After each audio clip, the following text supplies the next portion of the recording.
Welcome to Krunch Time, milestones and mayhem in history. Alright, it's Krunch Time for June the 1st. On this day in 1980, Kiss released their 16th album, and first under their new contract with Phonogram, Kiss Unmasked. That pesky photographer keeps trying to catch Kiss off guard. Ace and Peter are intercepted. Hey, Kiss, look this way! Nuts! Then he tracks down Paul at a restaurant. Oh, shucks! Hey, Gene, over here! Darn! But Kiss has the last laugh. Kiss Unmapped, the all-new album on Casablanca Records and Tapes. Kiss Unmapped.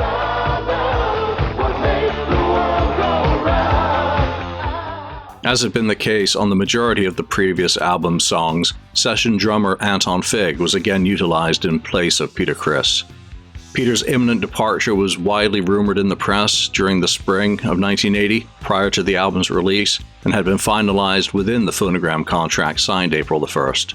The strong international performance of Dynasty and internal turmoil within the band in Casablanca increased the importance of the album.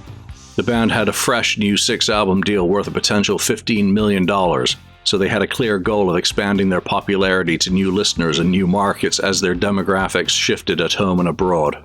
Vinnie Poncia returned to the production helm to continue guiding the group towards more commercial, mature, and polished-sounding music. His impact shaping that material is illustrated by him receiving co-writing credits on 8 of the album's 11 songs. Vinnie also contributed musically to the recordings, as did future songwriter of note, Holly Knight, who was the keyboard player in Anton's then band Spider, who were managed by Aucoin Management. Delays to the recording sessions revolving more around the replacement of Peter Criss meant that the group had to delay a scheduled tour of Europe that had been in the works since late 1979. It would have commenced in Oslo, Norway on May the 14th. In the interim, new drummer Eric Carr was hired and Kiss played their sole US date at New York City's Palladium on July the 25th. There, Is That You, Talk to Me, and You're All That I Want debuted live from the album, a selection which may seem odd since it doesn't feature either of the songs from the first single. Internationally, the band and management possibly saw a savior in the stronger performance of the album internationally. It hit number 1 in Norway and New Zealand, number 3 in Austria and Australia, number 4 in Germany, number 5 in Holland, number 11 in Italy, number 12 in Canada, number 15 in Japan, number 17 in Sweden, and 48 in the United Kingdom. The number 35 Billboard charting in the United States was a disappointment. Those chart positions translated into European album sales of just over 250,000 units by early August and provided a glimmer of hope for the band on the continent they'd not visited since 1976. In Australia alone, the band sold 110,000 copies of the album on the first day of release, while in Germany it took until September the 30th to reach that same level.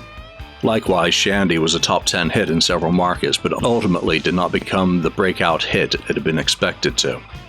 A separate song story episode dedicated to that song is also available from this channel for those seeking more information about it. The Unmasked era is probably more remembered for the all-too-brief period of Kissteria in Australia and the Kiss mania the band experienced during their first visit to that region.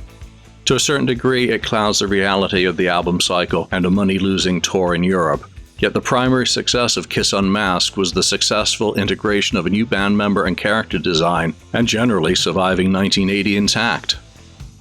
Unmasked was certified gold by the RIAA in the United States on June the 30th for sales of 500,000 copies.